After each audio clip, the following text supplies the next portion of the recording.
Hello, everyone, and thanks so much for tuning in. Today, we're going to talk about something that's all about empowerment, keeping you steady on your feet so you can continue living that full, independent life you love. We're going to walk through a really practical, positive guide to preventing falls. Because, the small, smart steps we take today, they make a world of difference for a vibrant and active tomorrow.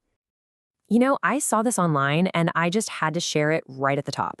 This comes directly from someone sharing their own experience, and it just perfectly captures what we're talking about today.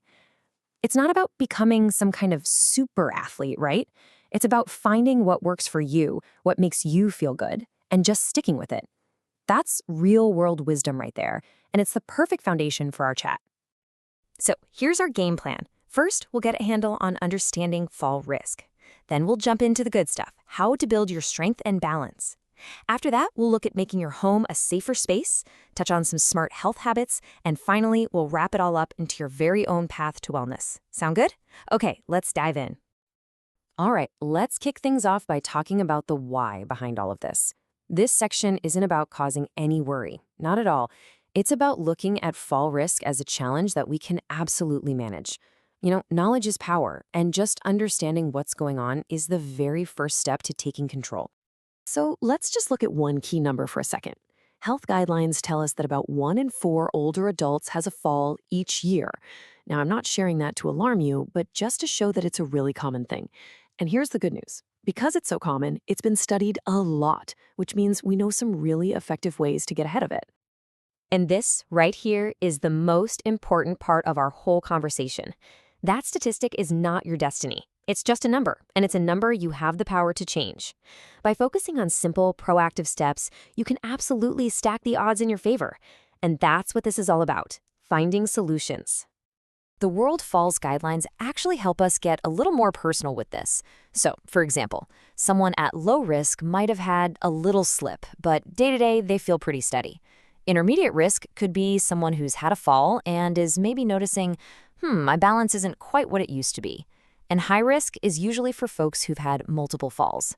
Just knowing this helps you and your doctor find the approach that's perfect for you. All right, let's get into the action plan. We're starting with the most powerful tool you have, your own body. Seriously, building and keeping your strength and balance is your absolute best defense. They say exercise is the best wonder drug, and this is one time where that's absolutely true, and it comes in a good pair of walking shoes. Now, research shows that the most effective strategy has a bit of a fancy name, multimodal exercise. But don't worry, the idea behind it is incredibly simple. It's all about mixing things up. It's not about doing just one thing. It's combining balance work, some aerobic activity like a brisk walk, a little strength training, and some flexibility. This combination basically trains your body for all the different ways you move in real life, and that's why it's such a game changer. Okay, so here's a simple little balance builder you can try anytime. First, stand with your feet about hip-width apart and make sure you're holding on to a sturdy chair or your kitchen counter for support. Got it? Now, just slowly lift one leg off the floor, bending it back at the knee. Try to hold it for, say, 10 or 20 seconds. Whatever you can do is a great start. Then, gently lower it and do the same thing on the other side. The whole key here is to feel stable and supported. Now, when you see a chart like this, I know it can look like a lot, but please don't be intimidated by it. This is just a general guideline. The most important thing to remember is that every little bit of movement counts. A 10-minute walk is fantastic. Using a couple of soup cans for weights while you watch TV, that's brilliant. It's all about progress, not perfection.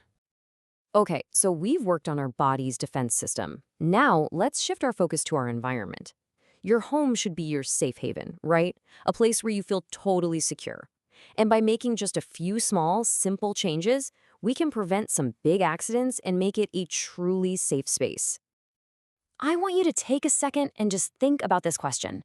As we go through these next few slides, try to do a little mental walkthrough of your own home. Imagine going from the front door, through the living room, into the bedroom and the bathroom. Let's try to look at your space with fresh eyes. Let's start with the walkways, because this is where so many trips happen. The goal is simple. Keep them clear. This means moving things like boxes, piles of newspapers, and especially those pesky electrical cords out of the way. And throw rugs, they can be a real hazard. It's a great idea to either tape them down securely with double-sided tape or maybe even get rid of them completely. A clear path is a safe path. Next up, let's talk about lighting. Good lighting is honestly one of the easiest and most effective safety upgrades you can make. Those little plug-in night lights in the hallway and bathroom, they can make a world of difference for navigating at night. Also, try to keep a lamp right by your bed that's easy to reach. And make this a habit. Always turn on the lights before you use the stairs. It's such a small thing, but it's a huge safety net. The bathroom definitely needs some special attention, with all the water and hard surfaces. But thankfully, a few simple things can make it so much safer. A non-slip mat in the tub or shower is an absolute must. Installing grab bars gives you something sturdy to hold onto. And a simple bath seat can make showering feel much more secure and a whole lot less tiring. These are easy additions that give you real peace of mind. So we've covered strengthening our bodies and securing our homes. Now let's talk about some other smart habits that play a really big role in our stability and overall health. This includes things like the medications we take, our sleep, and just our general health. Here's the term you might hear, and I don't want it to sound scary because it's not. It's fall risk increasing drugs, or FRIDs. All that means is some medications can have side effects like making you feel a little dizzy or drowsy. Lots of common and very necessary medicines can do this, so just being aware of it is a really powerful first step. This is all about feeling empowered the next time you talk to your doctor. Now, and this is very important, this is not about stopping any medications on your own. Instead, it's about having a conversation. You can just ask your doctor or pharmacist, hey, could any of my medications affect my balance? It's a simple question that opens up a dialogue to make sure your treatment plan is as safe as it is effective. Now let's talk about sleep. I love this quote from someone online because it's just so true. It's completely normal for sleep patterns to change as we get older. Waking up in the middle of the night, especially to use the bathroom, is something a lot of people experience. The key is to see it not as a problem, but just as a reality we can plan for to stay safe. So what does this mean for our balance? Well, it means knowing that those nighttime trips to the bathroom are a key time to be careful. And that's where having that clear, well-lit path we talked about becomes so important. On top of that, things like creating a relaxing bedtime routine and getting some daily exercise are both proven ways to improve your sleep quality.